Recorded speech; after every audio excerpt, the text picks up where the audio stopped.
আল্লাহ পাক প্রথমে ছেলেদেরকে বললেন, শোনো, সূরা নূর 30 নম্বর আয়াত। আল্লাহ পাক ছেলেদেরকে বললেন, তোমরা তোমাদের চোখ নিচু রাখো, এটা আমাদের দায়িত্ব। প্রত্যেকটা ছেলের দায়িত্ব বেগানা মেয়েকে দেখলে চোখটা কি করবে? নিচু।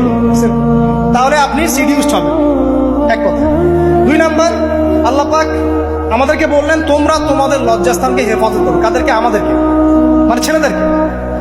প্রথমে আল্লাহ পাক ছেলেদেরকে বললেন, চোখ নিচু করে রাখো, লজ্জাস্থানে হেফাজত করো। ঠিক আছে? সূরা বানী ইসরাঈল আল্লাহ পাক বললেন, জিনার ধারের কাছেও যেও না, ধারের কাছেও যেও। আল্লাহ পাক আরো বললেন, যদি কেউ জিনা করে ফেলে, সূরা নূরে, তাহলে তাকে 100টা বেত্রাঘাত করতে হবে। কয়টা? 100টা, এবং 1 বছরের জন্য তাকে বহিষ্কার করতে হবে। আল্লাহ পাক শাস্তিও দিলেন, শুধু তাত্ত্বিক বিধান দেন নাই, শাস্তিও দিয়েছেন। কারণ শুধু তাত্ত্বিক বিধান দিয়ে হবে?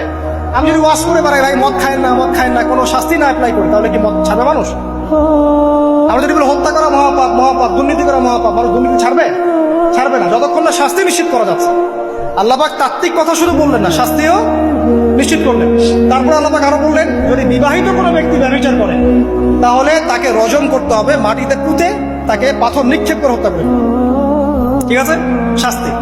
এরপরে দেখেন আল্লাহ পাক মেয়েদেরকে বলছেন, মেয়েদেরকে বলছেন, তোমরা মূলত ঘরে থাকো। যদি বাইরের পরিবেশ তোমাদের অনুকূলে না থাকে, তোমরা ঘরে অবস্থান করো। ওয়াকরনা ফি বুয়ুতিকুন্না ওয়ালা তাবাররুজনা তাবাররুজাল জাহিলিয়াতিল উলা। তোমরা মূলত ঘরে থাকো। জাহিলি যুগে মেয়েরা যেভাবে নিজেদেরকে প্রদর্শন করে বেড়াতো, এই কাজটা তোমরা করো না।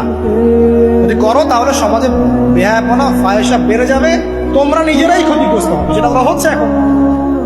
আচ্ছা, এরপর আল্লাহ পাক আরো বললেন, হে নবী, আপনি আপনার স্ত্রী এবং মুমিন নারীদেরকে বলেন, তারা যদি বাহিরে যায় যেন জিলবাব দিয়ে তাদের পুরো বক্ষদেশটাকে ঢেকে নেয়। তাহলে পোশাকের সংস্কৃতির শেকড় কোত্থেকে শিখবো? আমি কোত্থেকে শিখবো? আল্লাহ পাক কর্তৃক নাজিলকৃত সর্বশেষ ঐশী গ্রন্থ থেকে শিখবো নাকি? যে বইয়ের মধ্যে কোনো ভুল নাই সেটাই তো আমার শেখার মাধ্যম হবে নাকি? নাকি যে দর্শনে 1000টা ভুল সেটা শিখবো আমি? আল্লাহ পাক এখানে বলছেন, মুমিন নারীদেরকে বলো, বাইরে গেলে পরে তারা যেন জিলবাব দিয়ে, কাপড় দিয়ে সুন্দর করে বক্ষদেশ ঢেকে রাখে। বোরখার কথা এখানে নাই শব্দে। ঠিক আছে? ঢেকে রাখা ঢিলে ঢালা পোশাকের কথা এসেছে। আচ্ছা, আসেন, আল্লাহ পাক আরো বললেন যে তোমরা অমুক অমুক অমুক অমুক, যেমন আপনার বাবা, আপনার ভাই, আপনার এই যে সন্তান, এই যে মাহারাম যারা আছে, এদের সামনে ছাড়া অন্যদের সামনে যখনই যাবে, তোমরা কিন্তু হিজাব অবলম্বন। আল্লাহ পাক হিজাবের বিধান দিলেন, চক্ষু নিচু করতে বললেন, লজ্জাস্থানের হেফাজত করতে বললেন, এবং যদি এর পরেও কেউ ভুল করে ফেলে, তাহলে আল্লাহ পাক শাস্তির কথা বললেন। আল্লাহ পাকের সিস্টেমটা সুন্দর হলো না? এই সিস্টেমটা নবী সাল্লাল্লাহু আলাইহি ওয়াসাল্লাম অ্যাপ্লাই করলেন, সমাজ থেকে সমস্ত জেনা ব্যভিচারের ভিত্তি উঠে চলে। সুবহানাল্লাহ বলবেন না?